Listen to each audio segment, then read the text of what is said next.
محفل سخن میں غلام محمد انصاری کی جانب سے ایک بار پھر آپ کا دلی خیر مقدم ہے۔ دوستو، ہمیں اس بات کی خوشی ہے کہ ملک اور بیرون ملک سے ہمارے اس ادبی سلسلے کی پذیرائی ہو رہی ہے اور شعراء حضرات اور ادیبوں کا ہمیں مسلسل تعاون مل رہا ہے۔ آج کے اس ایڈیشن میں ہم آپ کی خدمت میں ممبئی کے ممتاز شاعر و ادیب و ناقد جناب شفیق الایمان ہاشمی صاحب کو پیش کر رہے ہیں۔ آپ کا آبائی وطن دھریرا بلرام پور اتر پردیش ہے اور آپ کا وطن ثانی ممبئی ہے۔ مذہبی تعلیم آپ نے دارالعلوم دیوبند سے حاصل کی۔ آپ کو قرآنی اسکالر کے طور پر بھی جانا جاتا ہے۔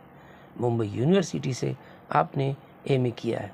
جہاں تک آپ کے مشغلوں کا تعلق ہے، آپ درس و تدریس، تصنیف و تالیف اور شعر و سخن سے گہری دلچسپی رکھتے ہیں۔ ممبئی میں آپ ایک این جی او سے بھی وابستہ ہیں اور اپنی خدمات انجام دے رہے ہیں۔ اس کے علاوہ ادبی کانٹیسٹ انٹرنیشنل گروپ، اردوتو گروپ اور اردوتو کی تحریک بھی چلا رہے ہیں۔ آپ ایک تعلیم یافتہ اور مہذب گھرانے کے چشم و چراغ ہیں، لہٰذا بچپن ہی سے آپ کو اسلامیات، اردو زبان و ادب اور شعر و سخن سے گہری دلچسپی رہی۔ آپ کی شعری بصیرت کے تعلق سے احمد جلیسری صاحب نے لکھا کہ آپ کا کلام دیکھ کر واپس کر رہا ہوں، موصول ہونے کے بعد جواب سے نوازیں۔ ایسا لگتا ہے کہ آپ نے کسی صاحب نظر کو دکھانے کے بعد مجھے بھیجا ہے۔ اگر ایسا نہیں ہے تو آپ مکمل شاعر ہیں، اس میں دو رائے نہیں۔ آپ کے کلام میں جدت ترازی قیامت کی ہے اور علامتی اشعار بھی اپنی جگہ مزہ دے رہے ہیں۔ احمد جلیسری صاحب کی یہ بات ہاشمی صاحب کے لیے ایک سند کا درجہ رکھتی ہے۔ یہ بڑی بات ہے کہ آپ کا تعلق احمد جلیسری صاحب سے ہوتے ہوئے داغ اسکول سے جا کر ملتا ہے۔ بہت جلد آپ کا پہلا شعری مجموعہ ہندو فرشتہ منظر عام پر آنے والا ہے۔ امید کی جاتی ہے کہ آپ کا یہ مجموعہ نہ صرف ایک منفرد مجموعہ ثابت ہوگا بلکہ شعر و سخن کی دنیا میں ایک دستاویزی اضافے کے طور پر بھی تسلیم کیا جائے گا۔ اس مجموعے کے لیے ادارہ محفل سخن شفیق الایمان ہاشمی صاحب کو پیشگی مبارکباد پیش کرتا ہے۔ ادارہ محفل سخن جناب شفیق الایمان ہاشمی صاحب کا بیحد مشکور ہے کہ انہوں نے اپنا قیمتی وقت نکال کر ادارے کو اور اس ادبی سلسلے کو اپنا قیمتی تعاون دیا۔ تو آئیے ناظرین، ہم جناب شفیق الایمان ہاشمی صاحب کو سماعت کرتے ہیں۔ محترم حضرات، میں غزل کے مطلع سے اپنے شعری سفر کا آغاز کر رہا ہوں۔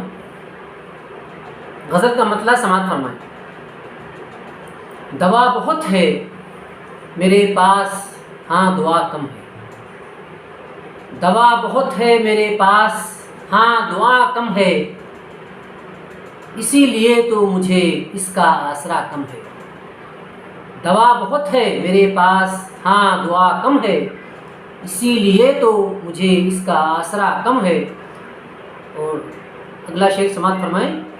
یہی خیال تھا کل بھی سکون کا دشمن، یہی خیال تھا کل بھی سکون کا دشمن، یہی خیال تھا کل بھی سکون کا دشمن، کہ ہم نے مانگا بہت تھا مگر ملا کم ہے، کہ ہم نے مانگا بہت تھا مگر ملا کم ہے۔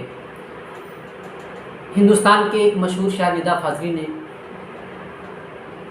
اسی زمانے میں کہا تھا کہ گھر سے مسجد ہے بہت دور، چلو یوں کر لیں کسی روتے ہوئے بچے کو ہنسایا جائے۔ مجھے طالب علم کا بھی ایک شعر آپ سماعت فرمائیں۔ عرض کیا کہ اذان ہم بھی نہ سن پائیں، ہائے رے قسمت، اذان ہم بھی نہ سن پائیں، اذان ہم بھی نہ سن پائیں، ہائے رے قسمت، ہمارے گھر سے تو مسجد کا فاصلہ کم ہے۔ اذان ہم بھی نہ سن پائیں، ہائے رے قسمت، ہمارے گھر سے تو مسجد کا فاصلہ کم ہے۔ دوا بہت ہے میرے پاس، ہاں دعا کم ہے، اسی لیے تو مجھے اس کا آسرا کم ہے۔ اور آگے کے اشعار سماعت فرمائیں۔ اسی لیے تو سیاست تمہیں نہیں آتی، اسی لیے تو سیاست تمہیں نہیں آتی، اسی لیے تو سیاست تمہیں نہیں آتی، کہ تم میں کہہ کے مکر جانے کی ادا کم ہے، کہ تم میں کہہ کے مکر جانے کی ادا کم ہے۔ دوا بہت ہے میرے پاس ہاں دعا کم ہے، اسی لیے تو مجھے اس کا آسرا کم ہے۔ اور شعر سماعت فرمائیں، عرض کیا ہے کہ سبب خود اپنی تباہی کا پوچھ لے ان سے سبب خود اپنی تباہی کا پوچھ لے ان سے، میرا تو پیر و فقیروں سے رابطہ کم ہے، میرا تو پیر و فقیروں سے رابطہ کم ہے، دوا بہت ہے میرے پاس ہاں دعا کم ہے، اسی لیے تو مجھے اس کا آسرا کم ہے۔ اور آخری شعر سماعت فرمائیں، عرض کیا ہے کہ لٹا جو چین دلوں کا تو اس میں حیرت کیا، لٹا جو چین دلوں کا تو اس میں حیرت کیا، حیرت کیا، لٹا جو چین دلوں کا تو اس میں حیرت کیا، دلوں میں خوف خدا بھی تو اب ذرا کم ہے، دلوں میں خوف خدا بھی تو اب ذرا کم ہے، دوا بہت ہے میرے پاس ہاں دعا کم ہے۔ اور مقطع عرض کیا ہے، مقطع سماعت فرمائیں، جو ان کے کوچے سے لوٹے ہیں ان سے پوچھو شفیع، جو ان کے کوچے سے لوٹے ہیں ان سے پوچھو شفیع، ان سے پوچھو شفیع، جو ان کے کوچے سے لوٹے ہیں ان سے پوچھو شفیع، وہاں پہ یوں تو سبھی کچھ ہے ہاں وفا کم ہے،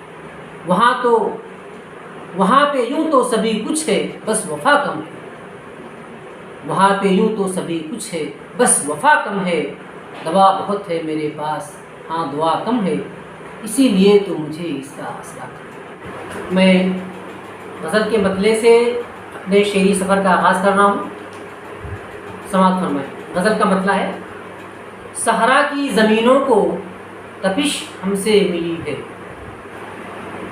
صحرا کی زمینوں کو تپش ہم سے ملی ہے، صحرا کی زمینوں کو تپش ہم سے ملی ہے، تسکین مگر ہم کو تیرے غم سے ملی ہے، صحرا کی زمینوں کو تپش ہم سے ملی ہے، تسکین مگر ہم کو تیرے غم سے ملی ہے۔ اور شعر سماعت فرمائے، اگلا شعر ہے کہ سلجھے نہ اگر میرے مسائل تو عجب کیا، سلجھے نہ اگر میرے مسائل تو عجب کیا، تقدیر میری گئے سوئے برہم سے ملی ہے، تقدیر میری گئے سوئے برہم سے ملی ہے۔ بغیر تمہید کے اگلا شعر پیش کر رہا ہوں، حضرت سماعت فرمائیں، تم شوق شہادت میں نکل آئے گھروں سے، تم شوق شہادت میں نکل آئے گھروں سے، یہ فوج مگر صاحب عالم سے ملی ہے، یہ فوج مگر صاحب عالم سے ملی ہے۔ اور شعر دیکھیں کیسے کیسے کرب سے گزرتا ہے تخلیق کا، اس کے ساتھ ہوتا کیا ہے، بس میں نے 2 مصروں میں کہنے کی کوشش کی ہے، ملاحظہ فرمائیں۔ نقاد بھلا کیسے بھلا پائے گا ہم کو، کیسے بھلا پائے گا ہم کو، نقاد بھلا کیسے بھلا پائے گا ہم کو، نقاد بھلا کیسے بھلا پائے گا ہم کو، غزلوں کو نئی آب و ہوا ہم سے ملی ہے، غزلوں کو نئی آب و ہوا ہم سے ملی ہے۔ حاضرین، میں کوئی بہت بڑا شاعر تو نہیں ہوں، لیکن ایک بات ضرور کہوں گا کہ میں نے ملکی اور عالمی تاریخ کے مشہور کرداروں میں اپنی شاعری کے قالب میں ڈالا ہے اور انہیں غزل کے دھاگے میں پرونے کی کوشش کی ہے۔ سماعت فرمائے، میں نے اس شعر میں ہندوستانی مسلمانوں کے سب سے بڑے محسن سر سید احمد خان کو کردار بنایا۔ سماعت فرمائے، پسند آئے تو گا دیجیے گا۔ احمد تجھے ہم کیوں نہ کہیں قوم کا معمار، احمد تجھے ہم کیوں نہ کہیں قوم کا معمار، کیوں نہ کہیں قوم کا معمار، احمد تجھے ہم کیوں نہ کہیں قوم کا معمار، توقیر مسلماں کو تیرے دم سے ملی ہے، توقیر مسلماں کو تیرے دم سے ملی ہے، صحرا کی زمینوں کو تپش ہم سے ملی ہے، تسکین مگر ہم کو تیرے غم سے ملی ہے، اے عشق تجھے کیوں نہ کہوں قبلہ و کعبہ، اے عشق تجھے کیوں نہ لکھوں قبلہ و کعبہ، کیوں نہ لکھوں قبلہ و کعبہ، اے عشق تجھے کیوں نہ لکھوں قبلہ و کعبہ، جاگیر تیری مجھ کو شب غم سے ملی ہے۔ جاگیر تیری مجھ کو شب غم سے ملی ہے، بس ایک ہی شے ہے جو دلا سکتی ہے جنت۔ سماعت فرمائیں حاضرین، یہ بہت ہی اس غزل کا خاص شعر جس کے لیے میں نے پوری غزل کہی، اگر کسی قابل کو بتا دیجیے گا۔ ملاحظہ فرمائیں، بس ایک ہی شے ہے جو دلا سکتی ہے جنت، جو دلا سکتی ہے جنت، بس ایک ہی شے ہے، بس ایک ہی شے ہے جو دلا سکتی ہے جنت۔ یہ توبہ کی عادت ہے جو آدم سے ملی ہے، یہ توبہ کی عادت ہے جو آدم سے ملی ہے، سہارا کی زمینوں کو تپش ہم سے ملی ہے۔ اگلا شعر جو ہے اس میں بھی میں نے سرزمین ہند کے جو دو محترم شخصیات کو میں نے کردار بنایا ہے۔ سماعت فرمائیں، اسلام تو مذہب ہے کہیں سے بھی ملا۔ سماعت فرمائیں، اسلام تو مذہب ہے کہیں سے بھی ملا ہو، کہیں سے بھی ملا ہو۔ اسلام تو مذہب ہے کہیں سے بھی ملا ہو، اسلام تو مذہب ہے کہیں سے بھی ملا ہو۔ تہذیب مگر رام سے گوتم سے ملی ہے، تہذیب مگر رام سے گوتم سے ملی ہے، صحرا کی زمینوں کو تپش ہم سے ملی ہے۔ اور آخری شعر سماعت فرمائیں، اس شعر میں نے یہاں کی گنگا جمنی تہذیب کو پیش کی ہے۔ کسی قابل ہو تو دعائیں دیجیے گا۔ شعر ہے کہ جب ہولی دیوالی بھی لگی، جب ہولی دیوالی بھی لگی عیدوں کی مانند، جب ہولی دیوالی بھی لگی عیدوں کی مانند، عیدوں کی مانند، جب ہولی دیوالی بھی لگی عیدوں کی مانند، جب ہولی دیوالی بھی لگی عیدوں کی مانند، تب سوچ میری گنگا و زمزم سے ملی ہے، تب سوچ میری گنگا و زمزم سے ملی ہے، صحرا کی زمینوں کو تپش ہم سے ملی ہے، تسکین مگر ہم کو تیرے غم سے ملی ہے۔ ناظرین، امید ہے آپ کو ہماری یہ پیشکش ضرور پسند آئے گی۔